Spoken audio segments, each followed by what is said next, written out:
This is a huge box from Nykaa. Nykaa থেকে বেশ কিছু প্রোডাক্ট আমি কিনেছি, সেটা অবশ্যই যে সেলটা গেল সেখানে।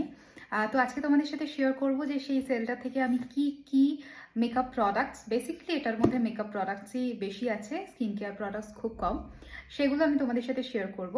আর হ্যাঁ, যারা আমাদের মতো এই প্রফেশনে আছো বা যারা মেকআপ ভালোবাসো করতে, এটা সব থেকে বেস্ট একটা অপরচুনিটি থাকে নিজের ভ্যানিটিতে যে সদস্যরা থাকে তাদেরকে আপগ্রেড করা বা তাদের সংখ্যা বাড়ানো।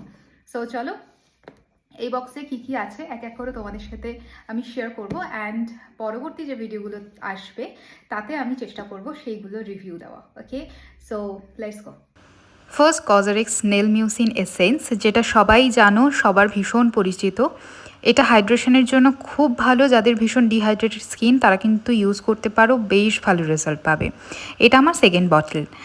নেক্সট কজারিক্সের স্নেল মিউসিন যে নাইট ময়শ্চারাইজারটা রয়েছে সেটা, এটা আমি কখনো ইউজ করিনি, ইউজ করে তোমাদের সাথে অবশ্যই শেয়ার করব। নেক্সট বায়োডার্মার এই অটোডার্ম ময়শ্চারাইজারটা অসম্ভব ভালো একটা ময়শ্চারাইজার, ড্রাই স্কিনের জন্য তো খুবই ভালো। এটা কত নম্বর টিউব আমার চলছে তা আমার জানা নেই। নেক্সট দুটো ফাউন্ডেশন কিনেছি, first one Charlotte Tilbury and second one Huda Beauty. দুটো ফাউন্ডেশনের টেক্সচারই ভীষণ ভালো। অবশ্যই ফুল ভিডিও তোমাদের জন্য আসছে, রিভিউ ভিডিও। নেক্সট দুটো সেটিং স্প্রে কিনেছি, number one Charlotte Tilbury and number two most favourite fix plus ম্যাকের। দেন এখানে আমি হুডা বিউটির ইজি বেক যে লুজ পাউডারটা রয়েছে সেটা কিনেছি। লুজ পাউডারটা ভীষণই ভালো, খুব স্মুথলি ব্লেন্ড হয়ে যায়, মেল্ট হয়ে যায় বেসিক্যালি। নেক্সট একটা compact powder from Charlotte Tilbury and L'Oreal concealer. এই কনসিলারটাও এত ভালো, এত সুন্দর কাভারেজ দেয় যে কি বলবো। ব্যাস, আজকে মোটামুটি এটাই ছিল আমার ভিডিও, আমার সমস্ত জিনিস।